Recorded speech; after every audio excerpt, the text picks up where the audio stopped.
Hi there. I'm Professor Awesome, PhD. Let's see what we have in the Unlocked Word Hoard mailbag today. Today's letter comes from Lex Fajardo. He's the artist who produces the Kid Beowulf graphic novel series about Beowulf and his adventures through various works of ancient and medieval literature. And Lex writes to us, I was having a discussion with a friend today about whether or not Beowulf was a Christian epic and realized that I really wasn't sure if it was. Aside from the fact that a monk transcribed it and threw in a few Christian elements here and there, I've never considered it to be one, certainly not in the way Roland or Alcides. Can you direct me to some good articles, thoughts, or essays that talk about this? What's your take on it? Well, Lex, in The Lord of the Rings, Tolkien says, go not to the elves for counsel, for they will say both yes and no. And in fact, my answer to you today is both yes and no. Or rather, what I'm going to suggest is that we take a distinction between Beowulf the story and Beowulf the poem. Now, Beowulf the story is undoubtedly a very old story. For example, we know that there is this character of King Hrothgar in it. And Hrothgar was a real guy who lived at the end of the 5th century, beginning of the 6th century. And so we know that at least some part of the tale must have had its origins in his reign. And in fact, some parts of the story might even be many centuries older than that, particularly when we're getting into folkloric elements, like stories about other sorts of heroes that maybe are analogous to Beowulf or similar to Beowulf. However, we don't have those old stories. We know they must have existed. We know that Beowulf as a story must have been passed on and picked up maybe other elements as it went along the way for many, many centuries. But what we have today is a single poem in Old English in a single manuscript. And that manuscript was written in the was transcribed, that is, or written down in the beginning of the 11th century, just after 1100 AD.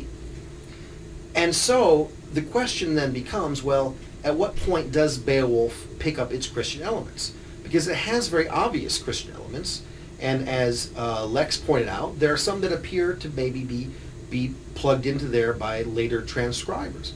But some scholars think that maybe one of the scribes of the actual manuscript we have is the poet who wrote it.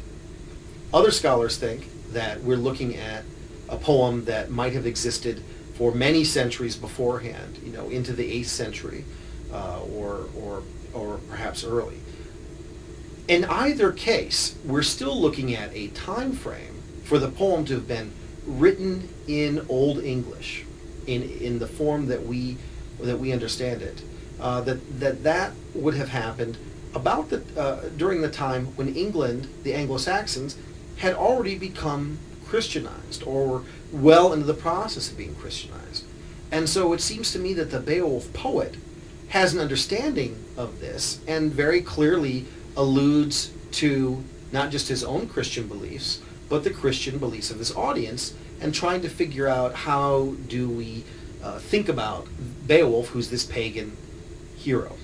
And so the result is, I would say, we end up with a poem that is a Christian poem, but a story that is a pre-Christian story, that then is being told through the centuries by Christians to Christians.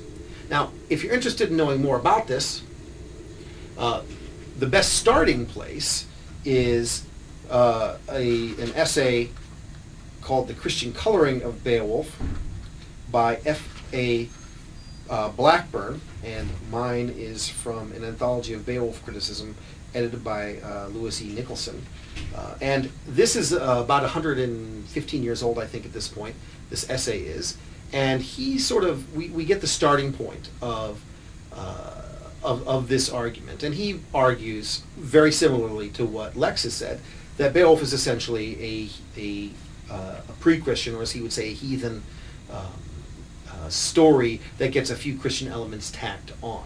If you want to know more about the historical elements One good place to go is Francis Kleber's edition of Beowulf, which is written in Old English. This is the third edition, and he has a really nice introduction in there, and this is pretty easy to find.